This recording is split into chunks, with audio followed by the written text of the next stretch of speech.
Have you ever sat at the Thanksgiving table and had the conversation turn to gratitude? Maybe someone says something like, let's all go around and say what we're thankful for. And you find yourself just holding back a scream and thinking, I don't want to be thankful. But you're sitting around a table full of food and you have a family or maybe good friends willing to eat with you, and you think you should be thankful. What's wrong with you that you're not thankful? How selfish and ungrateful are you that you're not brimming with gratitude for this thing that you have that other people don't have? And then it's your turn and you say, I am very thankful for good food and for all of you. But you feel like the words are being forced out of you and you're sullen and resentful about it. And is this just me? Let's talk about this. I'm Jen Tatro, and this is From Jen.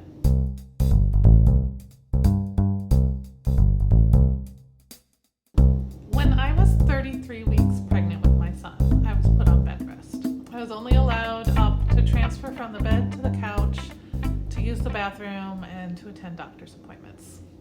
I spent those weeks obsessively watching episodes of A Baby Story, which was a reality show on TLC that followed families through baby showers and birthing plans and the first days at home with their new bundle of joy.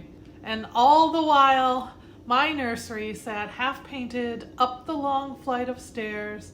I was barely able to have a real shower, much less a baby shower, and I was facing the near certainty of a far from natural, medically assisted premature childbirth. I spent a lot of time online in those weeks, chatting with friends in an effort to keep my sanity. An old college friend told me that she too was confined to bed after surgery for a broken arm. And she said, I don't see why you're whining. At least you're getting a baby at the end of your bed rest. You should be grateful. At the time, I didn't understand why those words wounded me so badly, just that they hurt a lot. It turns out that there are different types of gratitude, and they're not all created equal. I'm going to talk a bit about what those types are, how trauma can impact our ability to feel grateful, and some strategies I've found that allow me to experience the benefits of gratitude without triggering all those trauma-created tender spots. I learned about the 3 types of gratitude from a 2021 article on the CPTSD Foundation blog, which I will link in the description. The author, Shirley Davis, wrote about reverse gratitude, false gratitude, and true gratitude. Reverse gratitude is what my college friend was encouraging me to feel. It's gratitude for things that didn't happen and situations you're not in. We all feel reverse gratitude on occasion. But as I discovered, it can be a slippery slope that leads to comparison and self-judgment, especially for trauma survivors. We get so wound up in convincing ourselves that we really should be considering ourselves lucky that we gaslight ourselves. We invalidate our own feelings and experiences because someone else somewhere has it worse. False gratitude is the Thanksgiving table gratitude I described in the intro. It's the gratitude that someone else expects you to feel and express. I remember being regularly admonished as a child for not being grateful enough for how much my family loves me and what they sacrificed for me. It led me to an adulthood of continually berating myself for being selfish and ungrateful and expecting important people in my life to abandon me because I believed that I was incapable of adequately expressing my appreciation for them. I even chose gratitude as my word of the year one year because I thought I simply needed to force myself to practice it in order to become a better, happier person. It didn't really work. I just ended up resenting it more. True gratitude isn't forced. It's not coerced or comparative. It is based on an awareness of the good in our lives right here and right now. It's inextricably linked to mindfulness too, because it's an emotion that's rooted in the present. In the article I mentioned earlier, Davis writes, as a trauma survivor, quote, all of us have experienced all 3 types of gratitude at some time in our lives. However, complex trauma has colored our ability to experience gratitude in the correct manner and proportions. Gratitude, like so many other thought patterns, is a habit. And when thinking habits become hardwired at an early age, they are incredibly difficult to unravel and rewire in adulthood. So if, like me, you grew up feeling like thankfulness was a duty and a burden that forced you to deny your own emotions, it can be really hard to accept it as a path to happiness and well-being. I have stopped telling myself to be grateful.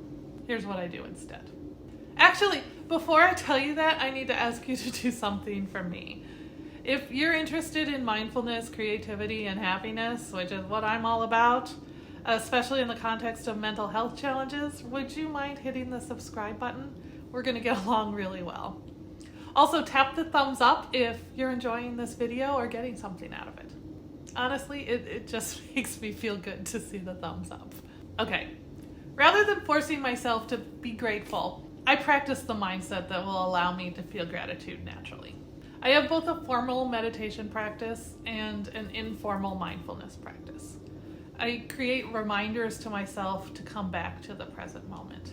For instance, I often wear a bracelet or a mala on my wrist that when I see it, it reminds me to take a moment to return to the here and now. It's not gratitude in the sense of reciting all the things I'm thankful for, but it puts me in a headspace that's conducive to true gratitude, cultivating an awareness of and appreciation for the present moment. Second, and if you've been following me for any length of time, you already know this, instead of telling myself how I'm supposed to feel, I simply make a practice of acknowledging good things. You see me do it every week in my 3 Good Things videos. The actual feeling and the end result might actually be gratitude. But by separating the expectation from the action, it allows me to get rid of all of the baggage that I have from all of that forced and reversed gratitude of my childhood, and instead appreciating what's making me happy right now as an adult today. I'm filming this and posting it on the day before Thanksgiving in the US. And I know that tomorrow there's going to be a lot of pressure to express thankfulness and to perform gratitude. And I know that some of you out there probably have similar mixed feelings to mine about it all. I hope that you're able to carve out a moment for yourself to spend in the present, to acknowledge the now and allow yourself the space for some good to show itself. And speaking of good, until next time, I'm wishing you love and joy and all those good things. And I can't wait to talk to you.